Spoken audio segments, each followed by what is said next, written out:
Alright, so I've been requested to show this, how to install this very specific mod. Now, the mod is, as you've probably seen in the title, it is this here weapon pack. STCoP weapon pack. It's official add-on, it's pretty much well, it says official add-on. It's for 1.4, which is probably the one you have installed since it has the most mods, and it just adds and fixes a ton of it. Does a lot, whole bunch.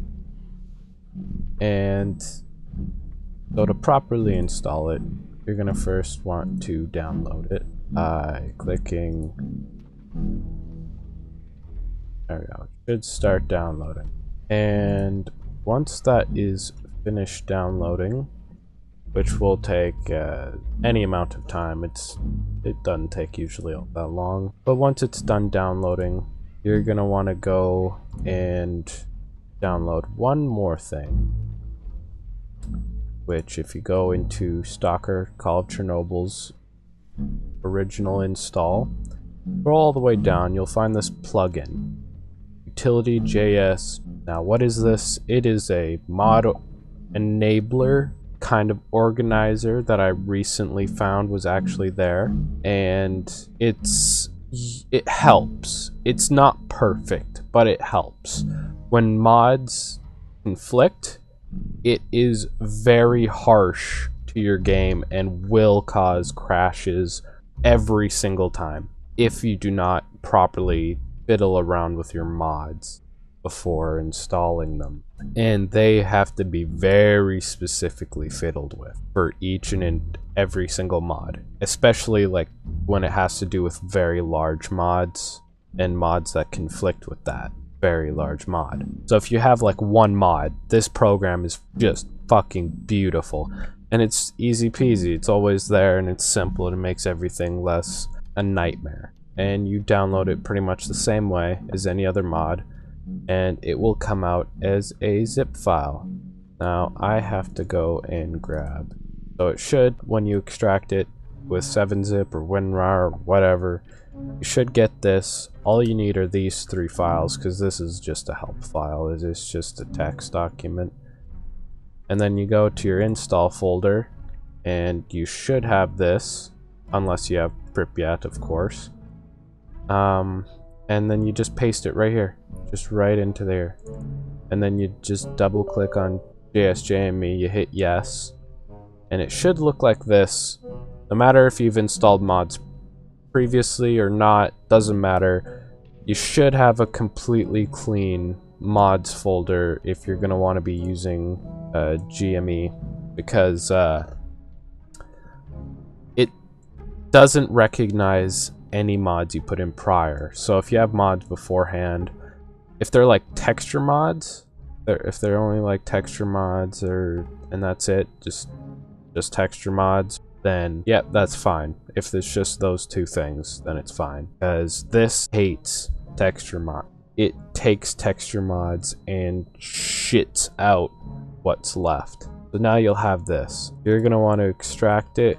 Gonna want to use 7-zip or whatever, and then just extract here, and then it should pop right open as this. And once it's done, you'll get 3 things: a changelog and a readme.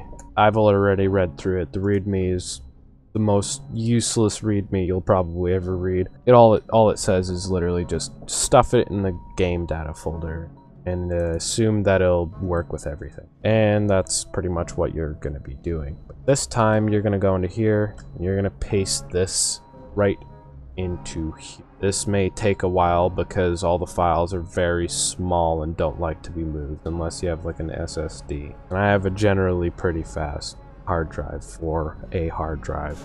And once it's all over there, you're then gonna want to go into here, go inside of it, go create new folder, just call it game data.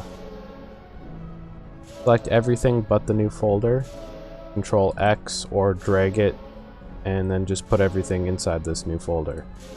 Once you're done that, you're pretty much done, because then you go ahead and open up GME, and boom, it's right there. Now, before you enable it, go into tasks, generate snapshot of game files, and then do that. It'll always say not responding, doesn't matter. Just leave it be. Once it's finished, then you're good, because you do not, and I repeat, you do not want to put a mod in before you get a snapshot. Unless it's like textures or what I said previously, because this will take a snapshot and check if your game is working, which make sure your game is working beforehand. So this will make sure that no matter what, if you add mods and then you check the snapshot and it'll spit out a yeah, it's fine, or it'll spit out no, there's a problem here, and then you gotta fix it.